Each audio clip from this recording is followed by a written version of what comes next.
안녕하세요. 미니파이어의 현직 생활입니다. 연말정산 시즌이 다가오고 있는데요. 금년에 다니던 회사를 퇴사한 중도 퇴사자 분이라면 연말정산을 어떻게 해야 하나 궁금해질 겁니다.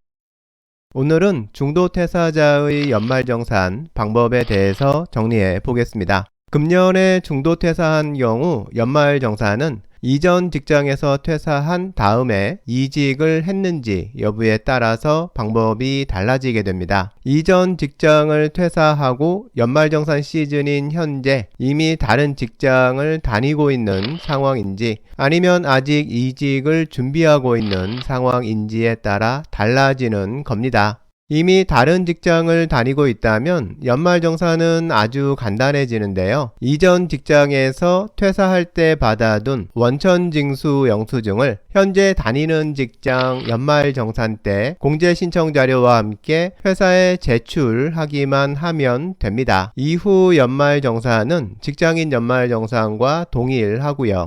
이런 경우에는 공제 신청을 할 때 주의할 점이 한 가지 있는데요. 공제 신청 항목들 중에서 직장에 근무하는 동안에 지출한 것만 공제가 적용되는 항목들을 잘 챙기는 겁니다. 이전 직장과 현재 직장 중간에 공백 기간이 있었다면 이 기간에 지출한 비용은 공제가 안 되는 건데요. 대표적으로 소득공제로는 건강보험료, 주택차입금 상환액, 신용카드 사용액 등이 있고요. 세액공제에는 보험료, 의료비, 교육비, 월세액 등이 있습니다. 이런 항목들은 직장을 다니던 기간에 사용한 비용만 공제 신청을 해야 합니다. 홈택스의 연말정산 간소화 서비스를 이용할 때도 직장을 다니던 기간을 정확히 체크하는 게 중요합니다. 연말정산 간소화 서비스 이용 방법은 지금 카드 영상 참고해보면 도움이 되실 겁니다.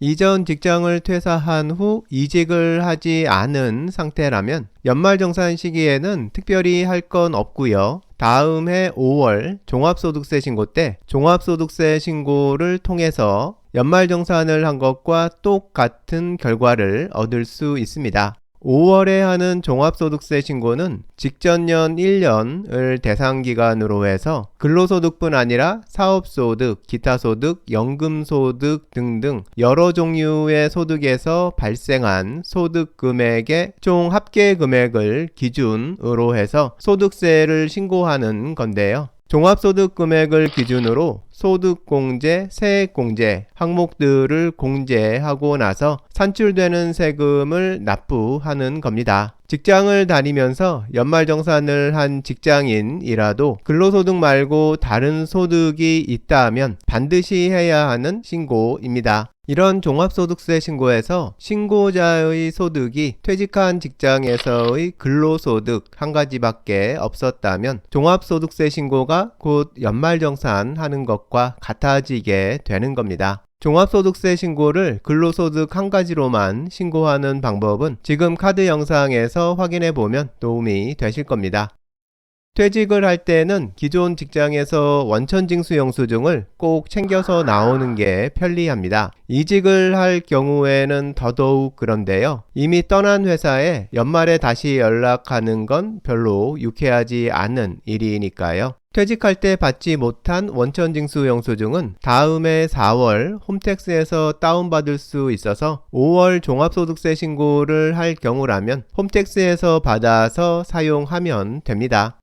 다니던 회사를 중도퇴사하면 연말정산에 더 신경 써야 하는데요. 중도퇴사 후 연말정산을 위해서는 원천징수 영수증을 꼭 받아서 나오는 게 편하고요. 퇴사 다음 연도 5월 종합소득세 신고는 놓치지 말고 챙겨서 환급 꼭 받아야 합니다.